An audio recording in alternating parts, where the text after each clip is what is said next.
Our next guest, he's the host of this program. You're used to hearing him each and every day between 2 o'clock and 6 o'clock, and he does have a nice article up on the website on the 973. You were just ripping ESPN. Now you're gonna be all nice about it. You're not supposed to tell him that. Maybe he wasn't listening a moment ago. He was listening. Mike Gill. Mike, how you doing, pal? I'm all right, guys. You just caught me. I just bought a couple presents. I'm at the mall. What did you get? Shopping. I got, I got a dirty little secret that my sister and her husband are all, I hope they're not listening, but they're all Yankees fans. So I was doing my duty to make sure that he's geared up when they go to games. So nice. I did have to walk up to a register with a bunch of Yankees things, and they just thought you were a winner. When I looked at the clock and the phone rang, I'm like, I have been in here. It's 4 o'clock already? Like, you got to be kidding me. This place, by the way, at what time in our life has it been acceptable? There's a gentleman that I'm going to have to tweet this picture out, is walking around the mall with a Himalayan dog. I mean, this dog is bigger than I am, and he's just frolicking around the mall. It's probably his shopping. It's his service animal. He needs it for anxiety. Yeah, I know what he's getting. Terrence Brooks he's got every girl in this place. Every girl in this place has walked up to him. Oh, so the dog is working. Oh yeah. He's got it. He's getting attention with that bad boy. Hey, Mike. Before we get deep into the Eagles, happy Festivus. Oh yes, I got my poll all set and ready to go. You got the tinsel. You've already aired a couple grievances. Yeah, this is your chance. I got grievances. All right. You can air your grievances against John and I. Go ahead. Well, I don't have a lot of grievances after last night. I mean, an Eagles win, you feel a little better. I mean, if they lost the way that game was coached last night, we might be airing some grievances today. But in the end, I was impressed with the effort, and the team came out ready to play. They didn't look like they were bagging the season, looking for the Christmas holiday. You got to give them credit for the way they came out. Not the best, played game. But Thursday nights rarely are. So I was impressed with what they brought. So I can't really air a lot of grievances there. It's funny, I was having lunch with my dad today, and he had read the top stories of 2016. And I said, in 2015, that list was really hard to come up with stuff.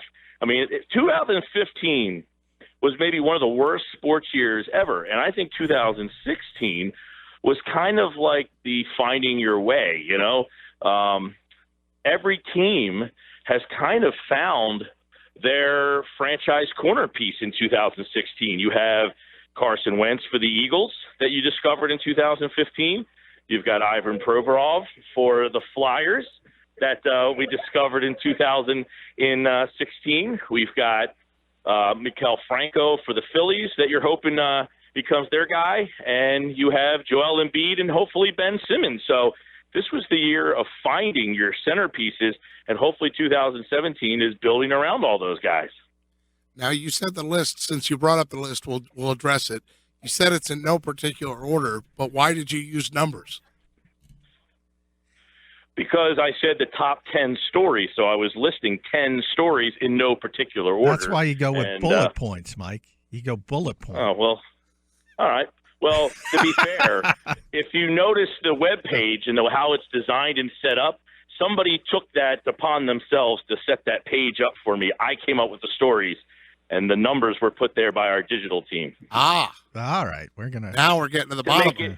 To make it look more aesthetically pleasing of 10 stories, boom, boom, boom. Because, I don't know that there was a number one story. Some people would say Villanova winning the national championship. That was my choice. That was my choice. Villanova. Yeah, I mean, I think winning the championship certainly deserves to be high up there. Now, college sports in Philadelphia sometimes get weighted a little less than professional sports, but I'm okay if that's your go-to.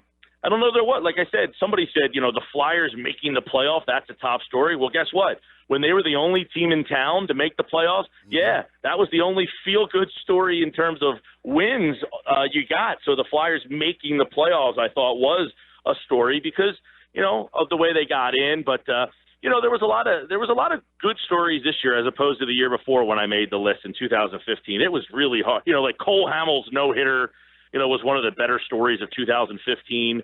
The fact that Aaron Nola and Franco got called up, just getting called up, like that was a great story in 2015 for the city. But this year there was a lot more choices. Some of the honorable mentions were things that in years past might have made the top 10, but no particular order. So for the people out there that like Villanova, in fact, there's a poll that you can go vote. It's not that's why it's not in particular order, because the listeners can go on there and vote for their favorite story. That's correct. At the very bottom, all the things and are in there. Villanova is in the lead with 52.6%. So I think What are you hitting refresh, McMullen? I'm talented. And then comes second, Joel Embiid and Dario Saric's debut. Now, as I mentioned to Pete, Mike, I do not think Dario Saric should be in the same sentence as Joel Embiid. One is a potential game-changing generational player. The other, we hope, somewhere down the line, can be a sixth man. So I don't want Dario Saric anywhere near Joel Embiid. Well, I can understand in terms of their impact, but the symbolism of the 2014 draft never playing until they both played together this year, because that has kind of been a black eye on this organization of everybody who didn't like what they were doing. Is like, these two guys have never even played, and I'll only believe it when I finally see it. And the fact that Saric decided to come over really when he didn't have to, monetarily, he made a bad decision when he did that. I think that was symbolic of the organization finally having some things go in their direction after 3 years of things not really going their way, with injuries and Saric not playing. So he was only lumped in there not because of his impact, but more because of it was a symbol of things finally going in their direction. Because again, he really didn't have to come over here this year. He could have made more money if he decided to stick it out in Turkey one more year, wherever he was playing. Croatia, Turkey. Okay. You're correct. He was playing in Turkey, but he is a Croatian. Mike Gill's with us here on the Sports Bash on 97.3 ESPN. On the phone with us from the mall. I don't know how he got a parking spot, but he's on the phone with us. We appreciate it as we go through. Okay, so we'll segue away from the top 10 sports stories, but if our listeners want to check them out, please go to our website, 973ESPN.com, and you can vote on what you think the top Philadelphia sports story was in 2016. You mentioned not a lot of things to grieve about from last night's Eagles game. That said, there were some questionable decisions. I didn't send out a lot of tweets last night, Mike Gill, but one of the ones I sent out was, is that really Carson Wentz leading the way on a double reverse with a block 4 plays after he came out of the concussion protocol? It just had people scratching their heads, including me, of that scenario. I'm sure you were watching as well. I was, and I heard Doug's press conference today, and they asked if that play, what is he supposed to do? And he said block.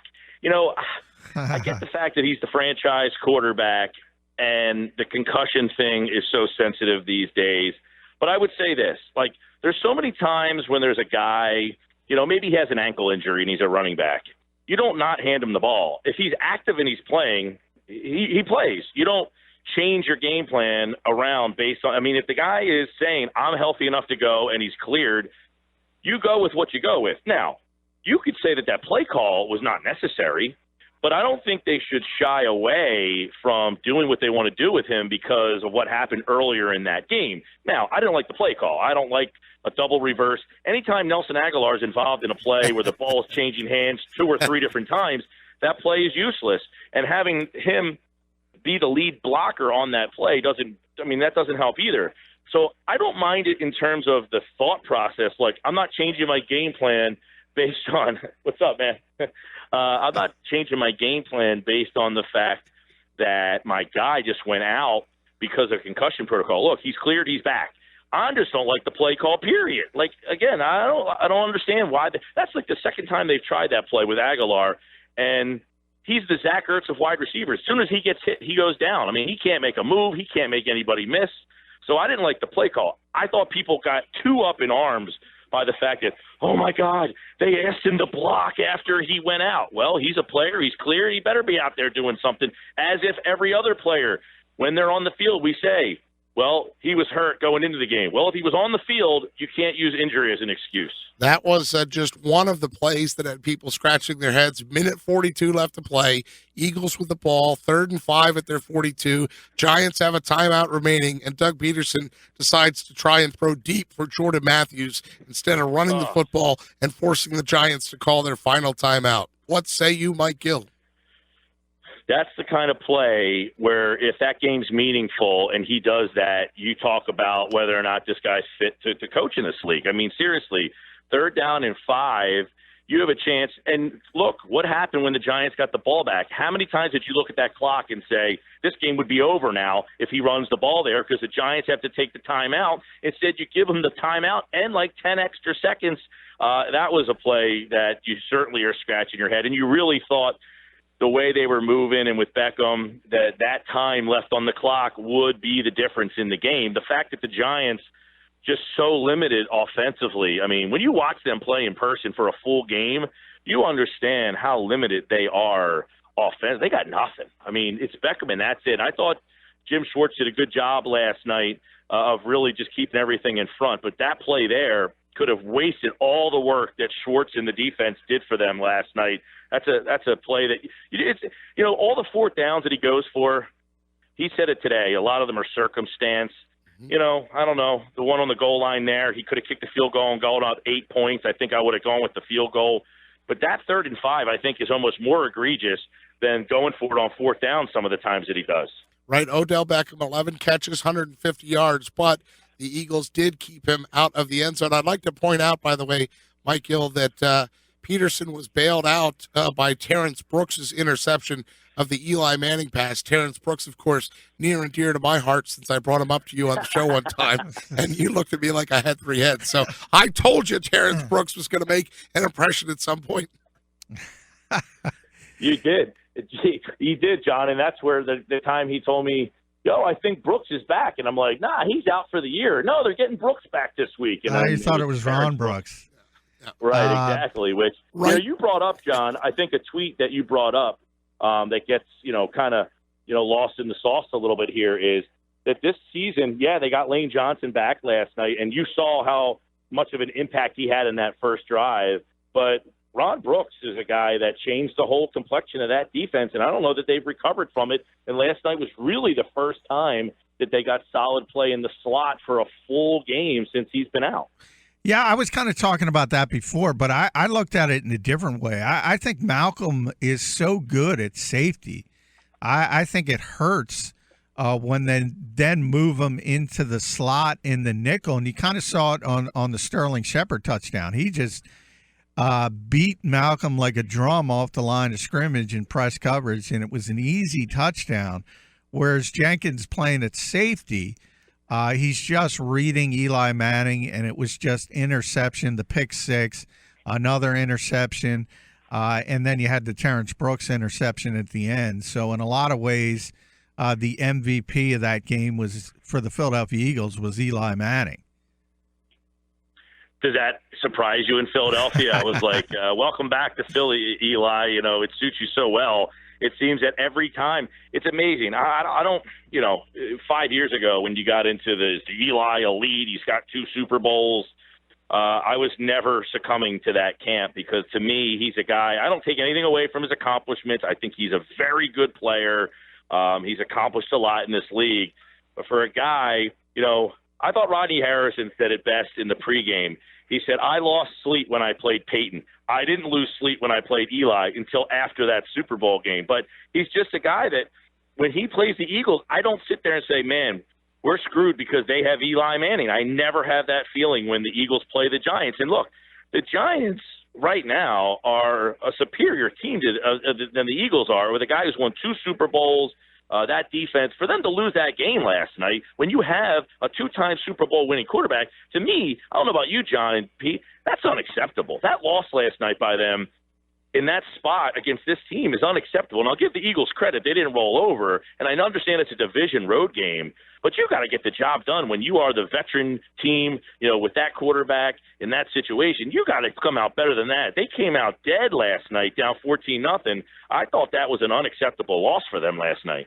Yeah, and especially when you think about the situation, as you mentioned, the Giants are playing to clinch a playoff spot. The Eagles have nothing to play for. But you got to give Philadelphia credit because that's the second week in a row that this team has showed up and played very, very hard and nearly spoiled things for a potential playoff team.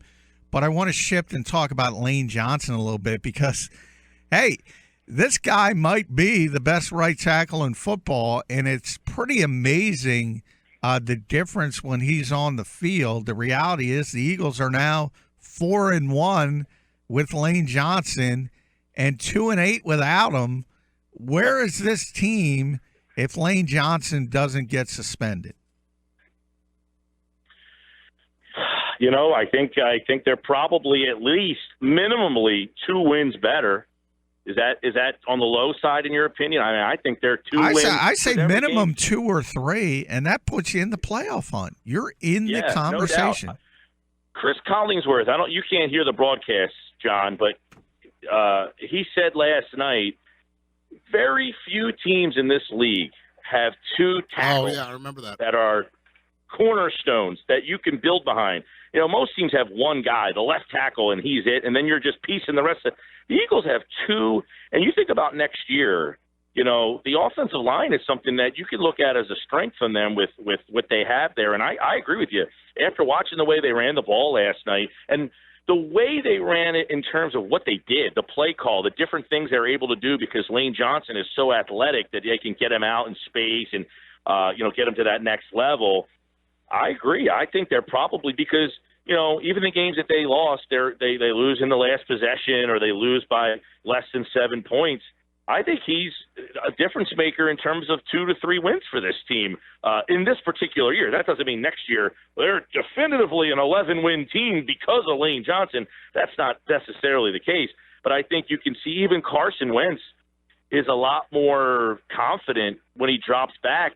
I think you saw last night that the game was slowing down for him a little bit. His numbers weren't great, but he looked more comfortable just knowing that Lane Johnson was there. So I didn't think it'd be a definitively huge difference-making situation losing him, but I think it's apparent that it was. Mike Gill with us here on the Sports Bash. Mike, how about the news that comes out today? Because you mentioned the running game and the way the Eagles were able to run the football. And today, Doug comes out and says that Ryan Mathews needs surgery for a herniated disc in his neck, a pretty significant injury. What did you think of that news? I heard the press conference, and I would say, and I would assume that he's done with the Philadelphia Eagles minimally. And I wouldn't be shocked if Ryan Mathews decides. Now, John, you probably are a little bit better. You can probably comment on this a little better. You know him a little better than I would, but I don't know how much passion and desire. I'm not claiming he doesn't. I'm just saying, does he just say, you know what, my body's breaking down on me. I played in this league, 6, 7, 8 years. That's it. I'm done. I mean, I wouldn't be surprised if after this injury he decides to hang him up.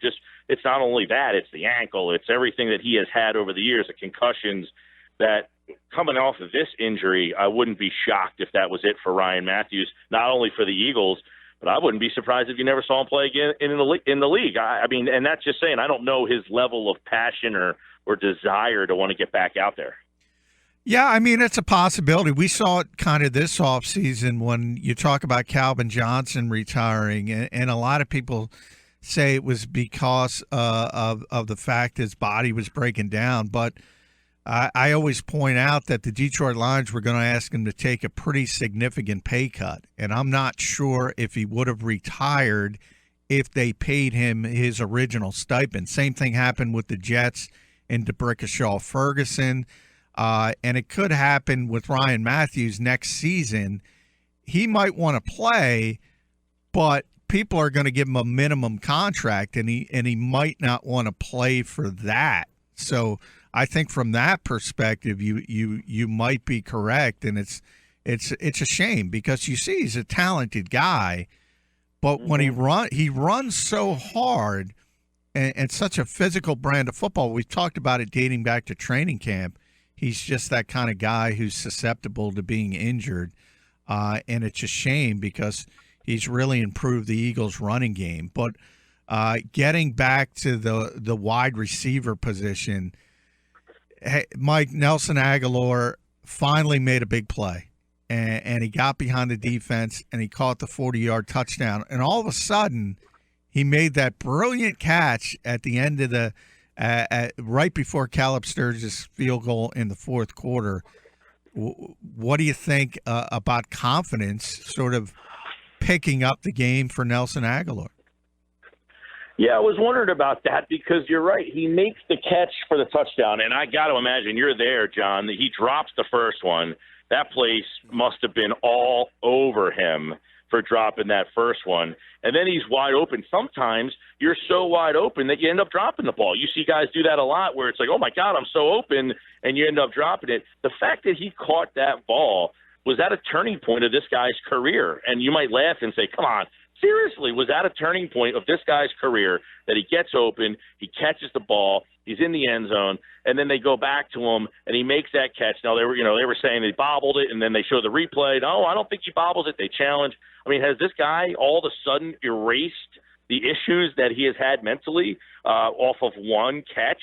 And somebody tweeted at me last night, when are they going to get rid of this guy? And I said, it costs more. It's like Riley Cooper a couple of years ago. When are they getting rid of Cooper? Well, it costs more to cut him than it does to keep him. So guess what? He's going to stick around. And you wonder if that catch last night has given the Eagles the opportunity to salvage this kid's career, because they're not cutting him, right, John? I mean, it's not happening. They're not getting rid of him next year in terms of money. No, yeah, right? You're right. It would cost more to cut him. Now, I could see Howie Roseman trying to trade him, as he's proven in the past that he can do some wonderful things to get rid of contracts he doesn't necessarily want. Hashtag hoodwinked. Hashtag I'll sell you a bridge in Brooklyn. He did have that 7-yard catch too, Mike Gill, that John talked about earlier in the show, that set up it helped Caleb Sturgis have a more manageable field goal. So yes, the touchdown catch and a circus-like catch for 7 yards as well. So Nelson Aguilar with a couple of good notes, Mike Gill with only good notes as he chimes in with us here on the Sports Bash. Buddy, get back to your Christmas shopping. Good luck in the parking lot. Take it easy out there. There's some angry drivers, so don't be one of them. Don't be that guy. Just be happy-go-lucky, okay? I got the spot because I've been here since about 10 o'clock this morning. Well, guess what? It's 4:25, so now you can go home. All right, guys. Merry Christmas to you guys and everybody out there. Happy New Year. I'll be back on January 3rd. Yes, and I will say, and I told you this, Mike Gill, last night, nobody hit Pick the Perfect Score, so we'll do the Pick the Perfect Score for Dallas next Thursday when Scott Grayson and I are live out at Chickies and Pete's in EHT. $1,100. That'll help pay some of those Christmas bills if somebody can hit that perfect score. Thanks, Mike. Take care. All right, well, after all this shopping, if you hear Mike from Ventnor call in, you'll have to disguise your voice. All right, guys. See you, pal. Mike Gill with us here on the Sports Bash.